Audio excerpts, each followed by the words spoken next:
Good morning प्यारे साथियों। उम्मीद करते हैं कि आप अपने अच्छी से पढ़ाई कर रहे होंगे। तो देखिए, जैसे कि आपका साइंस का एनसीईआरटी क्लास का सीरीज जो चल रहा था, उसमें हमने क्लास फर्स्ट इसका कंप्लीट किया था, क्लास 6 का। ठीक है, ये इसके झा सर के बुक से इम्पोर्टेंट टॉपिक कराए जा रहे हैं। तो आज हम लेसन इसके 2 पे चलते हैं। लेसन फर्स्ट हो चुका है, ठीक है, और थोड़ा फास्ट करेंगे क्योंकि लगभग 5 से 6 वीडियो में क्लास 6 को ख़त्म करना होगा, क्योंकि क्लास 6 से लेके हम 10 तक का करेंगे, जो कि रेलवे के एग्जाम में पूछे जाते हैं। सिलेबस में दिया ये एनसीईआरटी बुक 6 से लेके 10 तक का। ठीक है, चलिए क्लास में शुरू से लेकर अंत तक बने रहिएगा, आपको सारे क्वेश्चन क्लास में ही याद हो जाएंगे। चलिए देखते हैं।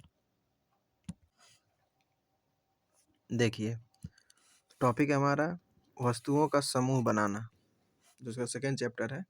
वस्तुओं का पहला था मतलब कंपोनेंट्स ऑफ फूड, ठीक है, और सेकेंड चैप्टर इसका वस्तुओं का समूह बनाना। चलिए देखिए, वस्तुओं के समान गुण के आधार पर एक साथ रखना ही वस्तुओं का क्या कहलाता है? समूह कहलाता है। पदार्थ के गुण 2 प्रकार का होता है, एक होता है हमारा फिजिकल प्रॉपर्टी, एक होता है हमारा केमिकल प्रॉपर्टी। पहले हम देखेंगे फिजिकल प्रॉपर्टी।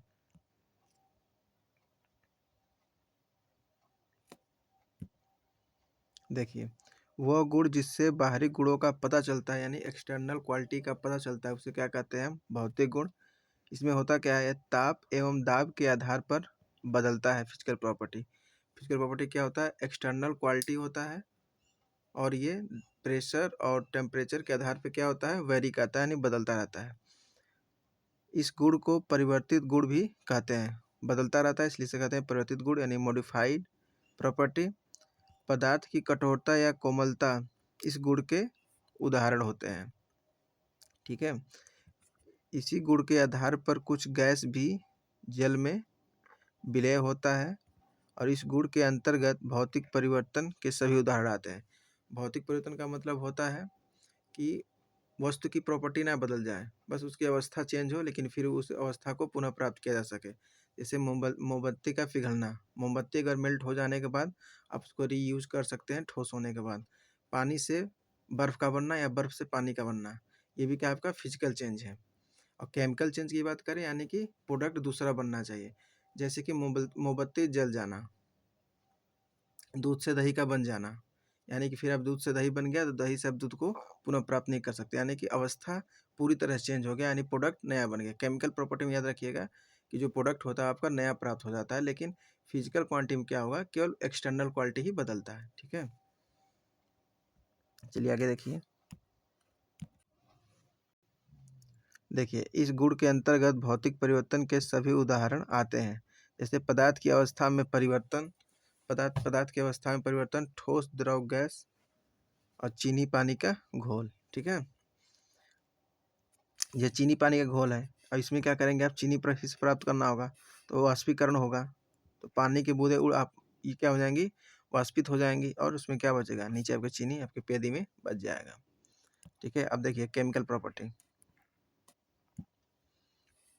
वह गुण जिससे वस्तु का संरचनात्मक गुण का पता चले, स्ट्रक्चर प्रॉपर्टी का पता चले, इस गुण को अपरिवर्तित गुण कहते हैं। इस गुण में परिवर्तन के कारण एक नया पदार्थ, बताया ना, नया केमिकल प्रॉपर्टी में क्या होगा? नया पदार्थ बनता है, देन नए पदार्थ का निर्माण होता है। बस यही याद रखना है, यही एग्जाम में पूछे जाएंगे। इस गुण के अंतर्गत रासायनिक परिवर्तन के सभी उदाहरण आते हैं, जैसे पदार्थ का पकना, पाचन, और आपका श्वसन। ठीक है, नेक्स्ट देखिए।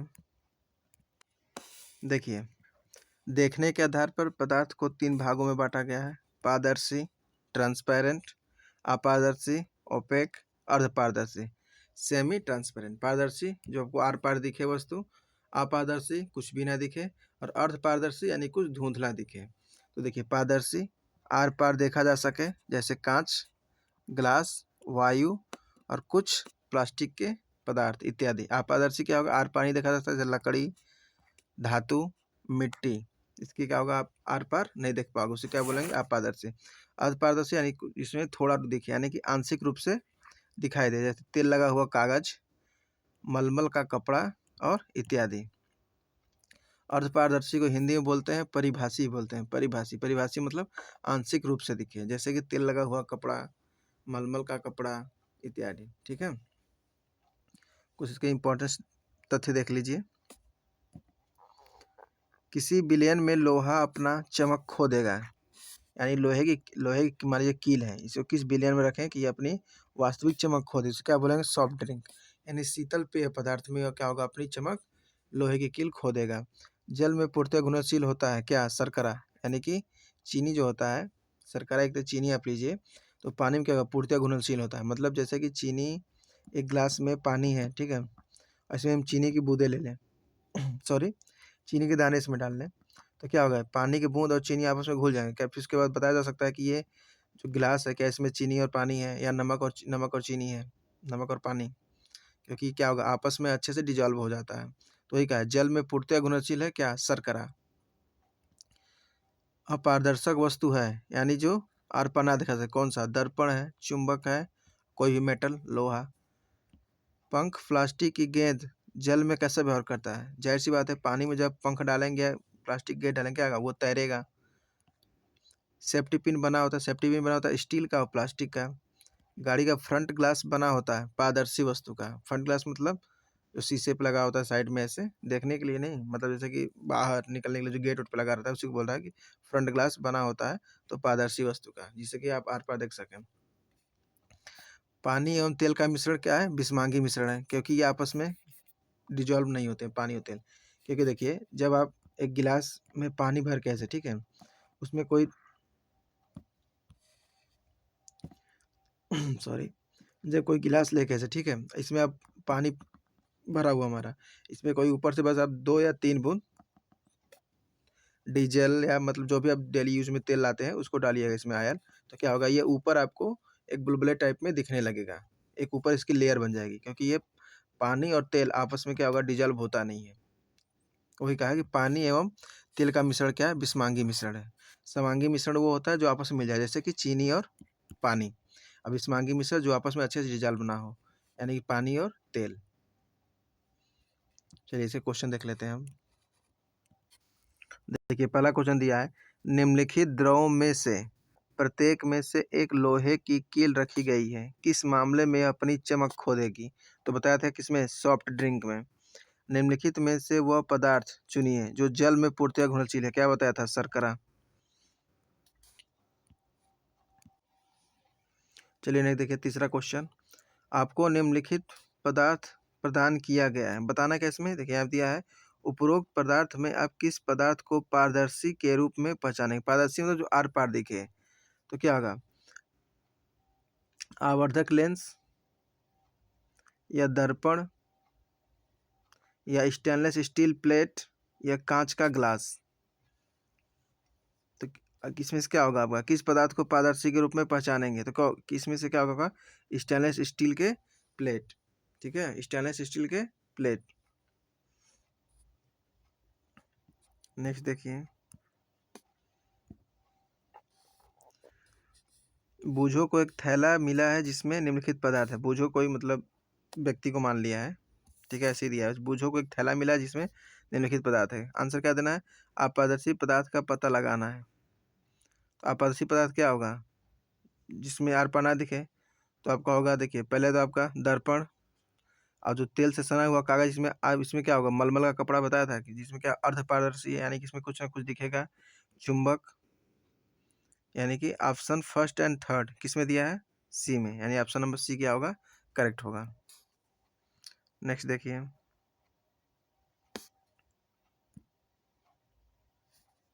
कक्षा में एक गतिविधि करते समय शिक्षक ने पहेली से परिभाषा पदार्थ देने को कहा, पहली निम्नलिखित में से कौन सी सामग्री अपनी शिक्षा को चुन कर देगी, क्या बोली, पारभासी।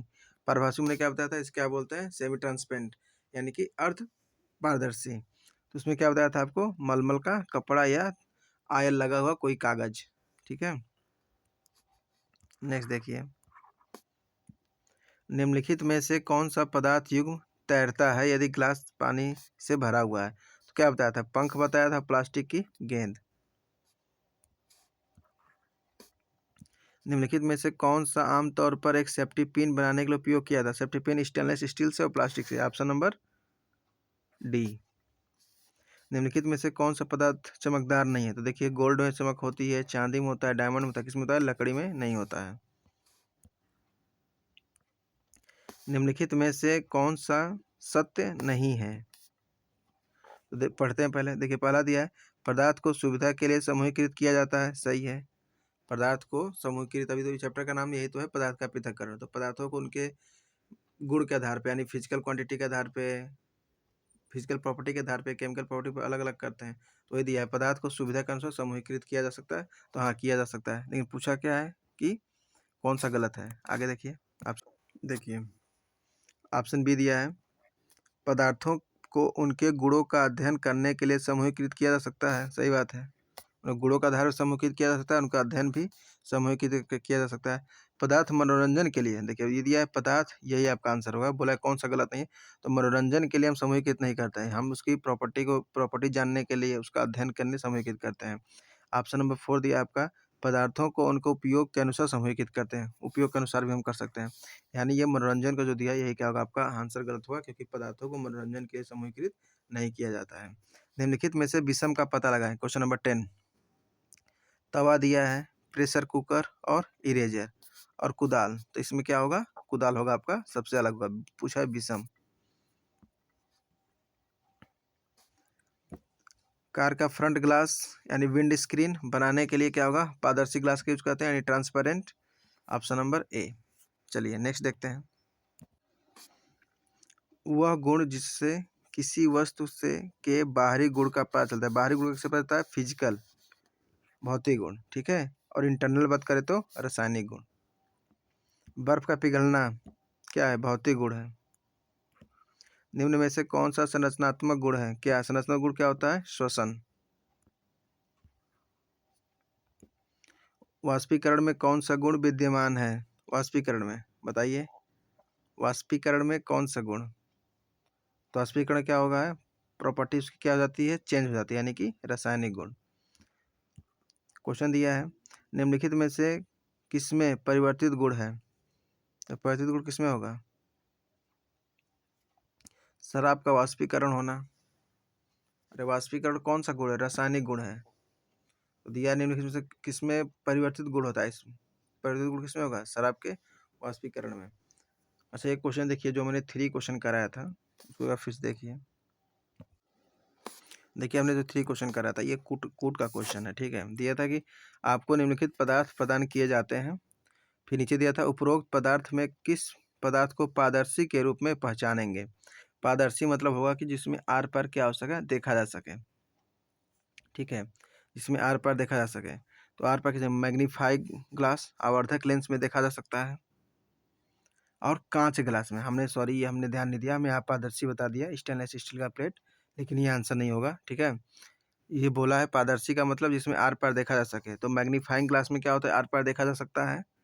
आवर्धक लेंस, मिरर देखिए लेंस दिया है, अब जो मिरर होता है ना, मिरर में क्या होता है कि एक परत का आपका कालिक होगा, दर्पण, दर्पण ऐसा होगा। लेकिन लेंस क्या होता है? लेंस जो आप चश्मे में यूज करते हो लेंस, तो लेंस क्या होता है? पारदर्शी होता है, जिसमें क्या होता है? आप आर पार देख सकते हैं। जो चश्मे का लेंस होता है उसमें आर पार देख सकते हैं। और कांच का ग्लास, कोई शीशे का ग्लास लीजिए जिसमें आप पानी पीते हो, उसमें भी आप आर पार देख सकते हो। तो यही पूछा कि पारदर्शी पदार्थ क्या होगा, तो बताएंगे आप मैग्नीफाइंग ग्लास और कांच का ग्लास, ठीक है। चलिए ये चैप्टर आपका पूरा हुआ, अब देखते हैं नेक्स्ट चैप्टर। आपका चैप्टर नंबर 3 है पदार्थों का पृथक्करण, यानी कि सेपरेशन ऑफ सब्सटेंस। यानी देखिए दूसरा चैप्टर में क्या पढ़ा? पदार्थों को एकत्रित करना, अध्ययन करने के लिए उनके गुण के आधार पे, ठीक है।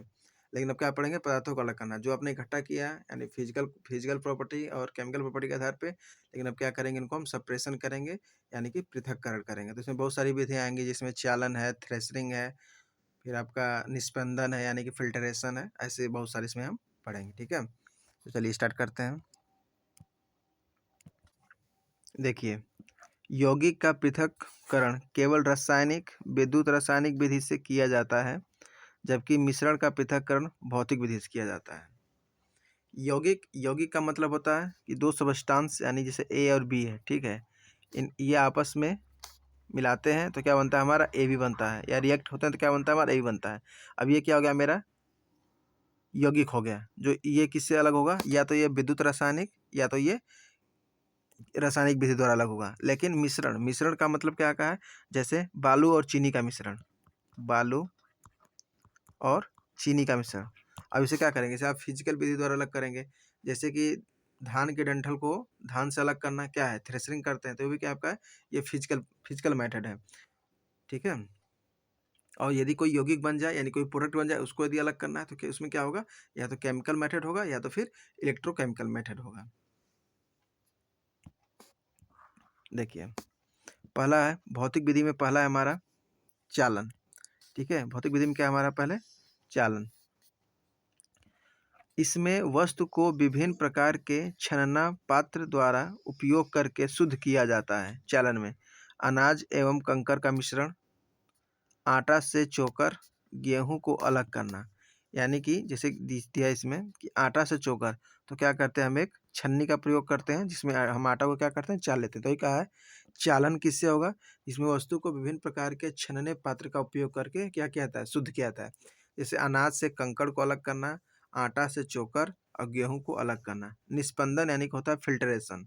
इसमें क्या होगा, विभिन्न प्रकार के माध्यम का उपयोग करके पदार्थ को शुद्ध किया जाता है। जैसे पानी का भूमि में प्रवेश करना, चाय, घी, गंदा पानी से फिल्ट्रेशन में वही बहुत पतली मतलब छन्नी का प्रयोग करेंगे, क्या शुद्धिकरण, गंदे पानी का शुद्धिकरण। निस्पंदन क्या होता है, याद रखिएगा, निस्पंदन का मतलब होता है फिल्टरेशन।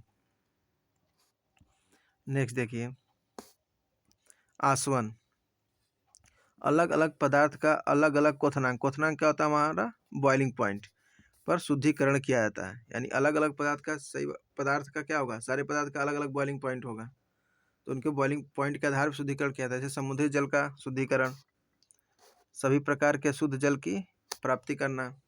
अप्रभावी आसवन, जिस पदार्थ का क्वथनांक में अंतर हो, कितने से 25 से 30 डिग्री सेल्सियस का अंतर हो, उसमें क्या करेंगे, प्रभावी आसवन। और ये ज़्यादा किसमें क्या आता है, हमारे पेट्रोलियम पदार्थ में, यानी पेट्रोलियम में वायु का शुद्धिकरण। फिजिकल मेथड में आता है क्या आपका, थ्रेशरिंग। थ्रेशरिंग क्या होता है, मशीनों द्वारा अनाज को अलग किया जाता है। तो डंठल से अनाज का अलग होना क्या है, थ्रेशरिंग है। मंथन, कॉर्न, घूर्णन गति के द्वारा अपकंद्र बल द्वारा वस्तुओं का पृथक्करण किया जाता है। आपने गांव घर में देखा होगा कि जब दही को मथा जाता है तो उससे क्या मिलता है, हमको मक्खन मिलता है, जिससे हम घी बनाते हैं। तो वहाँ क्या होता है, घूर्णन गति होता है। घूर्णन गति आपको पता है, घूर्णन गति हो या फिर आपका वॉशिंग मशीन हो, किस पे काम करता है, अपकेंद्रीय बल पे, सेंट्रीफ्यूगल फोर्स लगता है वहाँ पे। तो दूध से मक्खन का अलग होना, वॉशिंग मशीन में कपड़े को धोना।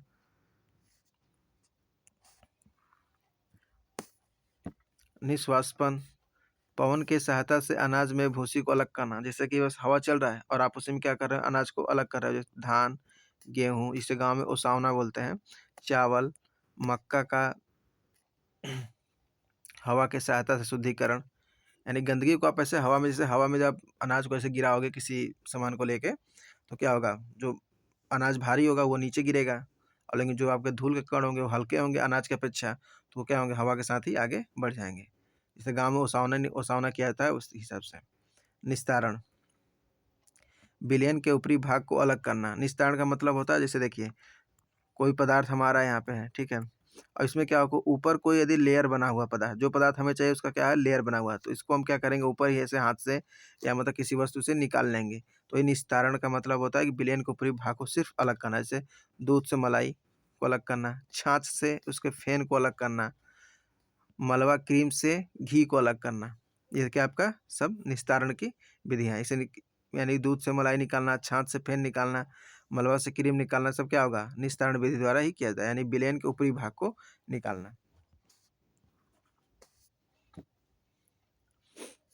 अब क्या आपका अवसादन। अवसादन में क्या होगा, विलयन के निचला भाग का शुद्धिकरण करना, निचला भाग का, यानी घी से बचे अवशेष, चाय से पत्ती और कुछ धातु का शुद्धिकरण। ठीक है, तो ये क्या थी, आपको ये भौतिक विधियां थी जिससे कि आप क्या करेंगे, पदार्थों को अलग करेंगे।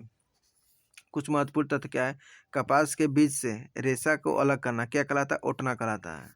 ये पिछली बार एलपी में पूछा भी गया था। कपास के बीज से रेशा में अलग करना क्या कहलाता है, ओटना कहलाता है। तो इसको क्या करेंगे आप लोग, याद रखिएगा। नेक्स्ट देखिए, पदार्थ तथा उसमें अभिलेय पदार्थ को किस विधि द्वारा अलग किया जाता है। निस्पंदन द्वारा, यानी कि किससे, फिल्ट्रेशन द्वारा।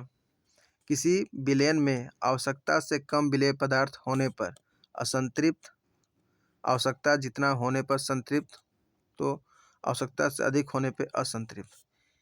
यानी कहा है किसी विलयन में आवश्यकता से कम विलेय पदार्थ होने पर असंतृप्त, और आवश्यकता जितना है उतना हो जाए तो संतृप्त, तो आवश्यकता से अधिक, देखिए आवश्यकता से कम हो फिर भी सही नहीं है, आवश्यकता से ज़्यादा हो फिर भी सही नहीं है, यानी कि असंतृप्त कब होगा, जब आवश्यकता से कम हो या आवश्यकता से ज़्यादा हो, और जितनी आवश्यकता उससे आएगा तो क्या बोलेंगे आप, संतृप्त बोलेंगे। किसी विलयन को गर्म करने पर उसकी विलेयता क्या होगी, उसकी विलेयता क्या होगी, बढ़ जाएगी गर्म करने पर, याद रखिएगा, किसी विलयन को गर्म करने पे उसकी विलेयता क्या होगी, बढ़ जाएगी। दूध से कॉर्नफ्लेक्स का मिश्रण, कॉर्नफ्लेक्स खाने की चीज़ है, दूध में कॉर्नफ्लेक्स का मिश्रण कैसे अलग करेंगे, छान के निस्पंदन द्वारा, ठीक है।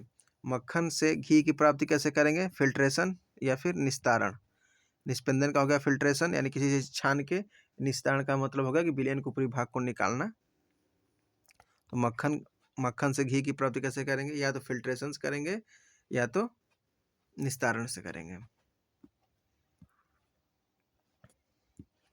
क्वेश्चन दिया है पानी एवं कॉपर सल्फेट के विलयन को अलग किया जाए किससे, इवोपोरेशन, यानी कि वाष्पीकरण से। यानी क्या होगा, दोनों के यदि विलयन है आपके पास, तो यदि आपको कॉपर सल्फेट का प्राप्त करना होगा तो आप उसको धूप में छोड़िए, गर्म करिए, क्या होगा, पानी के पानी के कण क्या होंगे, वाष्पीकृत हो जाएंगे, यानी वाष्पीकरण हो गया जल का, तो बचेगा क्या, आपकी बर्तन की पेंदी में केवल कॉपर सल्फेट। बर्फ ठंडा पानी को ग्लास के बाहरी सतह पर पानी के बूंदों का बनना किसके कारण होता है, ये वायुमंडलीय जलवाष्प का संघनन होता है। जैसे कि आप कोई गिलास ले लीजिए एक बोतल में, आप इसमें ठंडा वाटर भर दीजिए, ठंडा जल भरेंगे तो क्या होगा, हम देखेंगे कि बर्तन की जो हमारी दीवारों पे है उस पर भी जल की बूंदें लग जाती हैं, तो अंदर की जल की बूंदें नहीं होती, वो क्या होता है कि बाहर का जलवाष्प, जो बाहर का वायुमंडलीय हमारा है वो हमारा वहाँ ठंडा हो जाता है, तो ये क्या है, वायुमंडलीय जलवाष्प का संघनन होता है, जिससे बर्तन की दीवारों पर क्या पानी की बूंदें समझ में आने लगती हैं। ठीक है, चलिए इसे क्वेश्चन देख लेते हैं अब। देखिए इसमें पहला क्वेश्चन दिया है, पहेली ने, ठीक है, एक थैले में कुछ सब्जियां जैसे फ्रेंच बीन्स, भिंडी, हरी मिर्च, बैगन, आलू सभी मिलाकर खरीदे हैं। पृथक्करण की सबसे इजी मतलब मेथड कौन सा होगा, क्या हम सब्जी मतलब मिला हुआ काफ़ी, एक थैला उसमें भिंडी है, आम है, आलू है, तो उसको कैसे अलग करेंगे, क्या उस पर निष्पासन करेंगे, चालन करेंगे, थ्रेशरिंग करेंगे, या हस्तचयन यानी कि हाथ से ही अलग अलग कर लेंगे। तो सबसे इजी मेथड क्या होगा उनको पिक करने का, क्या करेंगे, हैंड पिकिंग, यानी कि उसको हाथ से अलग कर लेंगे। नेक्स्ट क्वेश्चन देखिए, क्वेश्चन दिया है, बूझो की दादी, बूझो कोई व्यक्ति है जो एनसीईआरटी मतलब दे दिया है, सब में अपने एग्जाम्पल में से दिया है। बूझो की दादी मधुमेह से पीड़ित है, डायबिटीज से, इसके उसके डॉक्टर ने उसे कम वसा यानी कम फैट वाली लस्सी लेने की सलाह दी है। इसे बनने के लिए बूझो के लिए निम्नलिखित में से कौन सी विधि सर्वाधिक उपयुक्त है वसा के लिए, तो क्या करेंगे, दूध से मक्खन, क्या बताया था, मंथन, जो क्या था आपका इंद्रिय बल, इसका ऑप्शन नंबर क्या हो जाएगा, मंथन। नेक्स्ट देखिए, दिया निस्पंदन यानी फिल्ट्रेशन की विधि का उपयोग करके निम्नलिखित में से किस मिश्रण को अलग करते हैं, तो ये तो एग्जाम्पल ही दे दिया आपका, दूध और कॉर्नफ्लेक्स के मिश्रण को क्या करते हैं हम, निस्पंदन विधि द्वारा अलग करते हैं। तो फास्ट देखिएगा, देखिए डंठल के बंडलों को अनाज से अलग करना, ये तो सबको पता है, थ्रेशरिंग से। नीचे चार मिश्रण दिए गए हैं, पूछा क्या है, देखिए इसमें निष्वाष्पन की विधि से अलग किया जाता है, यानी निष्वासन क्या है, बताया था ना कि मतलब हवा में अनाज को अलग करना, ठीक है।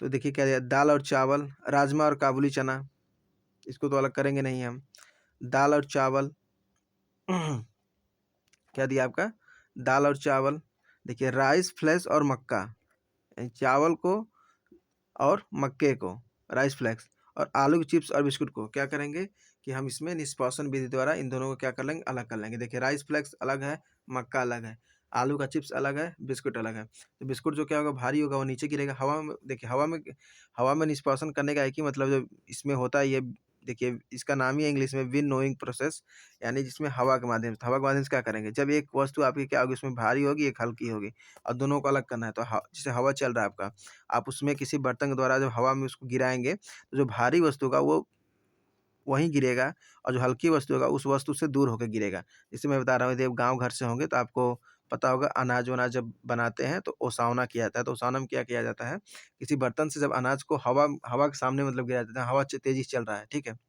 ये मतलब इसे कृत्रिम विधि द्वारा भी हवा आदमी तेज़ करता है अपना, जनरेटर-वनेरेटर का प्रयोग करके, पंख-वंख लगा के, लेकिन ऐसे नेचुरली विंड की बात की जाए, जहाँ नेचुरली विंड चल रहा है तेज़ी में, ठीक है? वहाँ भी तो क्या होगा, हल्के जो आपका अनाज होगा वो भारी होता है, तो वो आपके वहीं गिर जाता है, और जो उसके साथ धूल के पार्टिकल होते हैं, जो भी धूल डस्ट होता है, वो जाके आगे गिरता है, क्योंकि क्या होता है, वो अनाज के तुलना में हल्का होता है। तो ऑप्शन नंबर क्या होगा, ऑप्शन नंबर डी हो जाएगा, यानी कि राइस फ्लेक्स और मक्का और आलू चिप्स और बिस्कुट को अलग करना। ये एनसीईआरटी एग्जाम्पल है, ठीक है? अभी आगे आपको जो एग्जाम में पैटर्न में जो क्वेश्चन पूछे जाते हैं वो भी दिया हुआ है। चपाती बनाते समय, ये आपके बेस्ट एनसीईआरटी में जो दिया एग्जाम्पल वही है। चपाती बनाते समय पहेली ने पाया कि प्रयोग किया जाने वाला आटा गेहूं के दोनों के साथ मिला हुआ है। तो अनाज को आटा से अलग करने के लिए, अनाज को आटा से अलग करने का आप क्या प्रयोग करते हैं वैसे घर में? चलनी का प्रयोग करते हैं। तो इसका आंसर क्या हो जाएगा, चालन विधि द्वारा अलग करेंगे। ऑप्शन देख लीजिए एक बार। अब देखिए, आटे से अनाज को अलग करना, थ्रेशरिंग करेंगे नहीं, क्या करेंगे, चालन, ठीक है? चलिए आगे देखिए।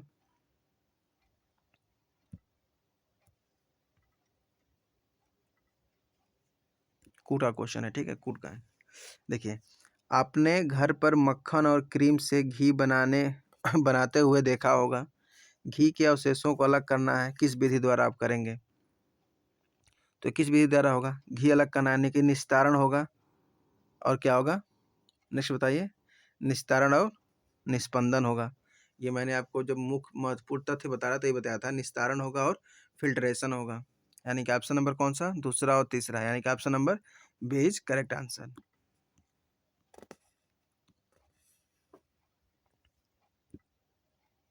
देखिए, एक गतिविधि में एक शिक्षक ने पानी से आधे भरे गिलास में थोड़ी मात्रा में ठोस कॉपर सल्फेट घोला है। विलयन में ठोस कॉपर सल्फेट प्राप्त करने के लिए कौन सी विधि का प्रयोग करना होगा? यानी क्या कहा है, कॉपर सल्फेट का जो विलयन है, सॉरी, जो पानी है उसमें कॉपर सल्फेट मिला दिया। अब जो विलयन बन गया हमारा कॉपर सल्फेट का, अब केवल हमें कॉपर सल्फेट ही प्राप्त करना है, तो क्या करेंगे, वाष्पीकरण कर देंगे पानी का, इवापोरेशन कर देंगे किसका, वाटर का। यानी कि तो आपके बर्तन की पेदी में बचेगा क्या, सिर्फ कॉपर सल्फेट बचेगा, क्योंकि पानी की जो बूंदें होंगी वो क्या हो जाएंगी, वो वाष्प बन के उड़ जाएंगी। नेक्स्ट देखिए, दिया है, ग्रीष्म काल में बूझो पारदर्शी प्लास्टिक की बोतल में पानी लेकर विद्यालय जाता है। एक दिन उसने अपनी बोतल स्कूल में छोड़ दी, और बोतल में अभी तक कुछ पानी बचा था। अगले दिन उसने बोतल के खाली हिस्से से भीतरी सतह पर कुछ पानी के बूंदों को देखा। तो पानी की इन बूंदों का निर्माण किसके कारण हुआ था? आपको इम्पोर्टेंट तथ्य में मैंने बताया था कि होता क्यों है, क्योंकि वो वाष्पीकरण और संघनन के कारण होता है। वाष्पीकरण और संघनन के कारण। इसका ऑप्शन देख लीजिए। देखिए, क्या उबलना और संघनन? नहीं। क्वेश्चन ये कहा था कि कोई व्यक्ति दिया है, बूझो जिसका नाम बताया, इसमें क्या कहा है कि एक बॉटल ले जाता है स्कूल में, और पानी नहीं पीता अपना, भूल जाता है बॉटल वहीं पे, तो कुछ पानी इसमें रहता है। तो जब ये सुबह अपने बॉटल को जब ये सुबह अपना बूझो क्या करता है, अपने बोतल को ओपन करता है, तो फिर बोतल में जहाँ तक ये बोतल इसकी खाली थी ना, उसमें भी जल की बूंदों को वो पाता है। तो किसके कारण? तो होता है वाष्पीकरण और संघनन के कारण। किसके कारण? वाष्पीकरण और संघनन के कारण। देखिए फिर दिया है, पहेली ने बूझो से एक गिलास पानी मांगा, उसने उसे एक गिलास बर्फ का ठंडा पानी दिया, ठंडा पानी। पहेली ने गिलास की बाहरी सतह पर कुछ बूंदों को देखा, किस पे? बर्तन, ये मतलब इसमें बर्तन है, ये गिलास है हमारा, इसमें ठंडा पानी उसने लिया। फिर क्या कहा, कर रहा है क्वेश्चन कि इसने बर्तन की बाहरी सतह पर क्या देखा, बर्तन की बूंद। अरे आप सुनिए, किसी ठंडे पानी पानी को किसी गिलास में या किसी प्लास्टिक के बोतल में आप इसको ओपन डालिए, या स्टील का ही बर्तन हो, तो क्या पाएंगे, ठंडा पानी है यदि, तो वो स्टील के जो गिलास है ना, उसके बाहर ही आपको क्या होगा, पानी की एक परत में आपको बूंदे हुए दिखाई देंगे। तो क्यों होता है? तो मैंने बताया था, ये होता है वायुमंडलीय जलवाष्प का संघनन। क्या होता है कि जो अगल बगल का वहाँ का मतलब एटमॉस्फेयर बनता है, वो खुद उससे पानी से ठंडा हो जाता है। तो क्या होता है, अगल बगल के पानी का क्या होता है, वाष्पीकरण हो जाता है। क्योंकि बाहर देखिए, अंदर क्या है, आपके बॉटल में आपके पानी क्या है, ठंडा है, लेकिन उसके बाहर जो एटमॉस्फेयर में क्या हो, पानी पानी नहीं, मतलब वातावरण क्या होता है आपका, गर्म होता है, जिससे क्या होता है, वाष्पीकरण होता है। तो क्या बोलेंगे आप, वायुमंडलीय जल वाष्प का क्या होता है, वहाँ पे कंडेंसेशन होता है, यानी संघनन होता है, जिसके कारण क्या होता है, पानी की बूंदें दिखाई पड़ती हैं। ठीक है, चलिए नेक्स्ट देखते हैं अब। चलिए अब क्वेश्चन स्टार्ट है, देखिए, रेत और जल के मिश्रण को में रेत के भारी कण तली में बैठ जाते हैं, तो किस विधि द्वारा इसको क्या करेंगे, आप अलग करेंगे? तो क्या करेंगे, निस्तारण कर देंगे। द्रव तथा उसमें अभिलेय पदार्थ के अवयवों को जिस विधि से पृथक किया जाता है वह क्या है? क्या कहा है, द्रव तथा अभिलेय पदार्थ, यानी द्रव में जो घुले नहीं, तो किस विधि द्वारा इसको अलग करेंगे? निस्पंदन, यानी कि फिल्ट्रेशन द्वारा। अरे देखिए ना, बालू है और पानी है, द्रव है, अभिलेय पदार्थ में बालू ले लेते हैं। अब दोनों का अलग क्या है, निस्पंदन में क्या होता है, इसमें कई सारी विधियां होती हैं। तो इसमें फिल्ट्रेशन यदि हम मान लेते हैं, यानी कोई आप छन्नी ले लीजिए, ठीक है, जिसमें पानी आराम चला जाए। तो पानी आप डालोगे चाहे छन्नी में, तो क्या होगा, चाहे छन्नी ले लीजिए आप, ठीक है, पानी डालोगे उसमें क्या होगा, पानी नीचे आएगा गिलास में, बर्तन में, और वो जो बालू का कण होगा ऊपर आ जाएगा। जैसे कि चाय छन्नी, चाय छानते हैं आप, तो चाय पत्ती के जो हमारे दाने होते हैं वो क्या होता है, चाय छन्नी के ऊपर आ जाता है और चाय हमारा नीचे हो जाता है। तो वही बात कर रहा है, द्रव उसमें अभिलेय पदार्थ, तो चाय छन्नी आपका जो द्रव में न तो बालू घुलेगा, और न तो आप जो चाय बना रहे हो उसमें चाय के जो दाने आप डालते हो ऊपर से, चाय पत्ती, वो उसमें घुलता नहीं है। तो वही कह रहा है, अभिलेय पदार्थ मतलब जो द्रव में डिजॉल्व ना हो। धान के डंडियों से पृथक करने की विधि क्या कहलाती है? ये तो सबको पता होगा, थ्रेशरिंग। नमक और चीनी के मिश्रण को अलग करना है, तो किस विधि द्वारा अलग करोगे? देखिए, नमक और चीनी ये भी क्या है, दोनों अलग है। इसमें दोनों क्या है, दाने दाने फॉर्मेट में रहेंगे, कण के फॉर्मेट में है, दोनों ग्रेन्स हैं। तो इनको अलग करने के लिए क्या करेंगे आप? इनको अलग करने के लिए बताइए, निस्पंदन करेंगे, जाहिर सी बात है, फिल्ट्रेशन होगा। इसमें कई सारी विधियां होती हैं। किसी एक कपड़े पर दूध को उड़ेलते हैं तो मलाई उस पर रह जाती है, पृथक्करण की कौन सी विधि है? यानी क्या बोल रहा है कि दूध जब है, दूध को किसी कपड़े के ऊपर उड़ेलते हैं तो क्या होता है, दूध आपका लिक्विड है, दूध जाहिर सी बात है वो कपड़े को छेद के नीचे चला जाएगा, लेकिन मलाई जो है वो क्या ऊपर हो जाएगी। इसे बोलेंगे क्या, हम इसे बोलते हैं निस्पंदन बोलते हैं। ये भी क्या है, एक फिल्ट्रेशन का माध्यम है। जैसे आप लोगों ने गाँव घरों में जब देखे होंगे, जब शादी वादी होती है तो पनीर बनाता है, तो पनीर बनाने वाला भी यही काम करता है। एक कपड़ा लेता है जिसमें पनीर फाड़ने के बाद अपना दूध उड़े लेता है पूरा। तो दूध यानी जो पानी का जो मिक्सचर होता है वो तो नीचे आ जाता है, लेकिन जो आपका मटेरियल बचता है ठोस, वो क्या होता है, कपड़े के ऊपर रहता है, पनीर के फॉर्म में। तो वही कहा है कि किसी कपड़े पर दूध को जब उड़ेलते हैं, निडालते हैं, तो मलाई उस पर रह जाता है। तो पृथक्करण की कौन सी विधि है? तो ये निस्पंदन है। देखिए, समुद्री जल को नमक प्राप्त करने के लिए क्या करेंगे? वाष्पीकरण करेंगे।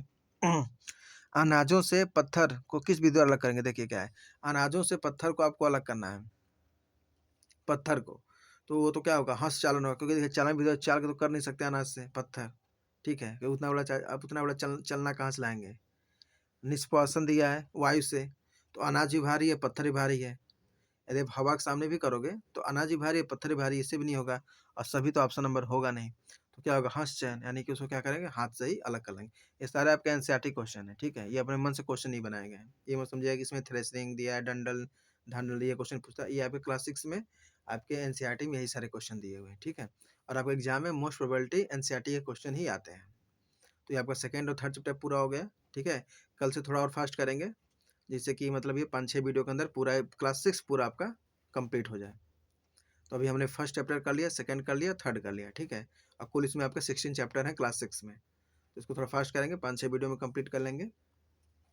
उम्मीद करते हैं आपको ये सेशन काफ़ी अच्छे से समझ में आया होगा, ठीक है। जहाँ भी वनडे एग्जाम में साइंस का वेटेज है, ठीक है, जैसे कि आरआरबी के एग्जाम में मोस्ट प्रोबेबिलिटी 30 से 35 नंबर का वेटेज है साइंस का। आपको अच्छे से काम है, क्योंकि आपको यहाँ पे एनसीईआरटी के क्वेश्चन हल कराए जा रहे हैं। एनसीईआरटी के आपके टॉपिक में जितने भी कॉन्सेप्ट हैं वो आपको क्लियर कराए जा रहे हैं। उम्मीद करते हैं क्लास में सारी बातें अच्छे से क्लियर हो गई होंगी, ठीक है। चलिए ठीक है, अपना पढ़ाई करते रहिए। Thank you.